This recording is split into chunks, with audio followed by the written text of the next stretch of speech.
Hi. So let's talk about Fowler a little bit. There were some interesting quotes in Fowler again this week that I thought were really appropriate for us to think through theologically. And of course, I'm talking about provision number 2. It's on page 25. That's where the chapter starts. The nurse's primary commitment is to the patient, whether an individual, family, group, community, or population. And I think even in the way that provision is stated, it kind of anticipates some of what, if you haven't read Schwab yet, some of what I talked about in the first lecture, and then also what you might think about when you read the Schwab article, and certainly when we investigate these passages in the New Testament in the Book of Acts. So, like I did last time, last week, I want to draw your attention to a couple of things in the Fowler text that I thought were particularly interesting to me as a biblical studies person. So she makes reference on page 26 to a quote from someone named Oldenquist, and it's the second of two quotes on that block quotes on that page, and afterwards, right directly after the second quote, she writes, Oldenquist holds that loyalty is the basis for social morality, for shared morality, and for acts that further the common good. Wow. As a biblical person, especially somebody who's concentrated a bit of my studies in the Hebrew Bible, when I see the word loyalty, man, oh man, does that make me think of the Hebrew word chesed. Now, chesed in the Old Testament is very often translated mercy. It could be kindness, it could be loving kindness, but one of the translations that many of us prefer is loyalty, specifically covenant loyalty.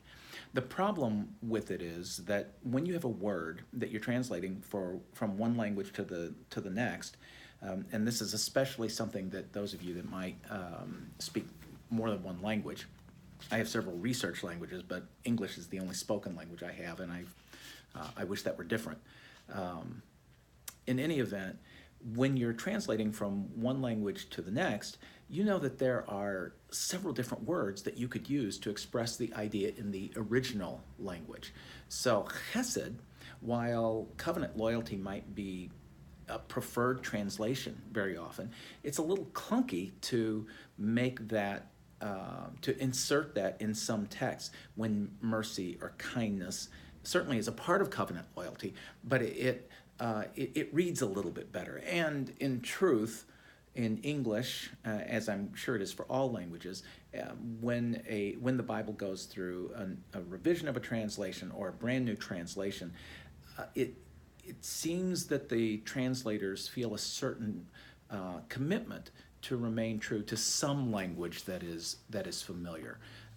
So while I might, in a sermon or teaching like this, tease out something about covenant loyalty from the Hebrew word chesed,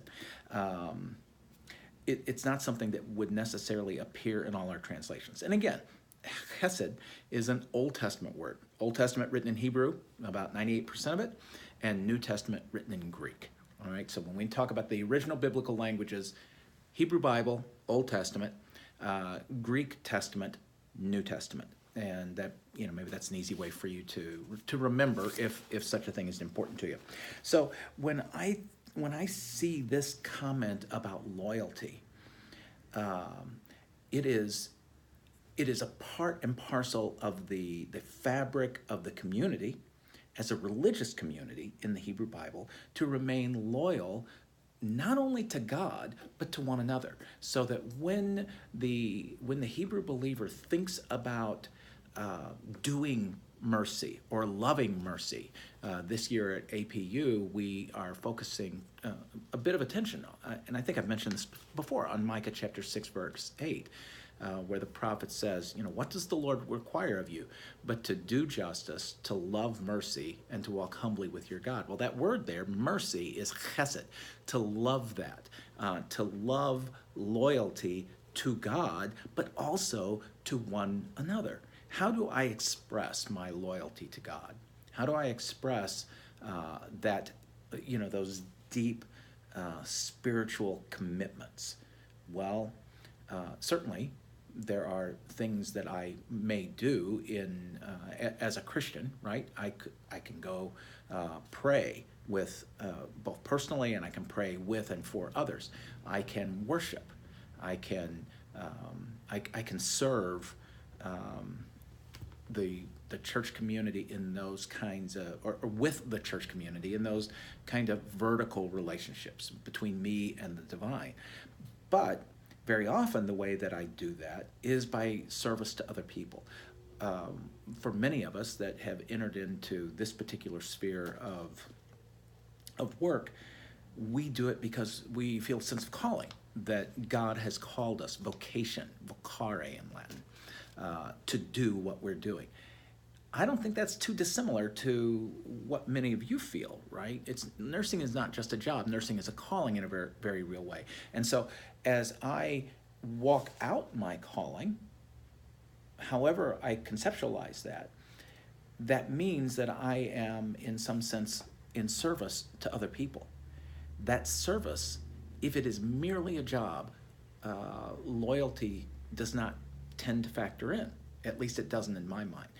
But when that service is because of a sense of calling, then one feels an obligation to be loyal to those with whom and for whom he or she works. So when I read that statement about the Oldenquist quote, I thought, wow, this is really a point of connection between nursing values, nursing ethics, and my own sense of spirituality and theology.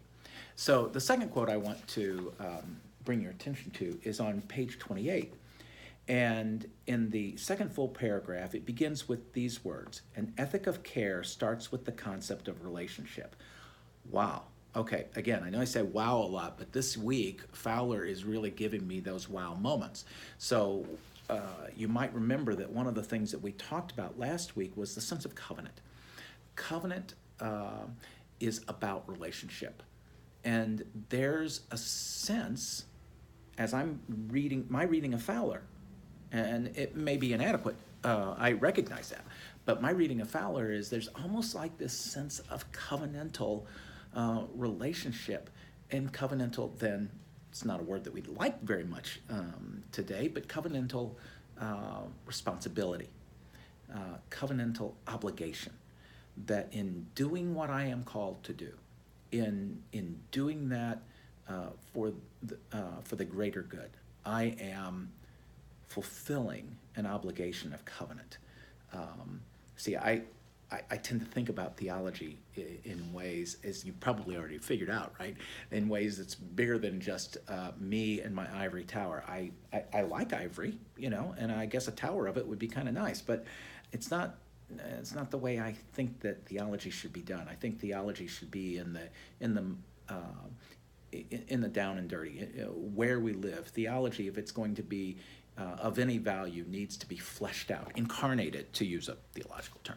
So let's go a little bit farther in Fowler. Page 29, she writes at the beginning of the last paragraph, "An ethic of care has four sequential phases.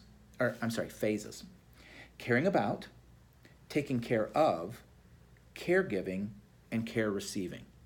Now, what I want you to do, if you haven't done it already, is I want you to think about those four things, and she goes on to explicate a little bit about them. I want you to think about those four things when you read, especially the story of the Good Samaritan in Luke chapter 10, verses 25 to 37. But I think it also, impacts Luke 7, 36 to 39. Read it with, through a Fowlerian lens, if you will, or with Fowler kind of whispering over here in your ear. Read it that way and see what you feel like you can tease out from that.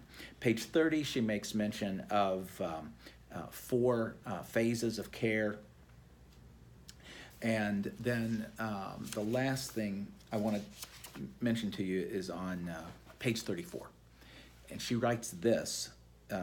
Actually, it's a quote, forgive me, second block quote on page 34 begins with this: "Collaboration is not just cooperation."